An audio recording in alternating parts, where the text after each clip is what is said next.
আজকে আমি তোমাদের পকর শেখাবো। কি শেখাবো? পকর। পকর হলো রাগের মুখ্য স্বর। পকর হলো রাগের মুখ্য স্বর। অর্থাৎ যে কয়টি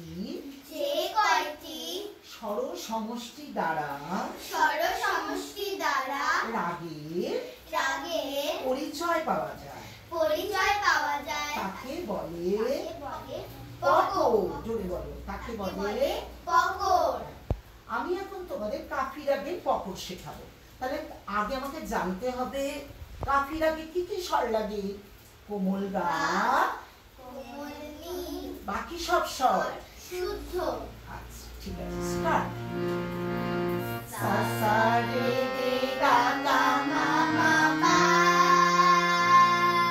আরেকবার। সা সা রে রে গা গা মা মা পা।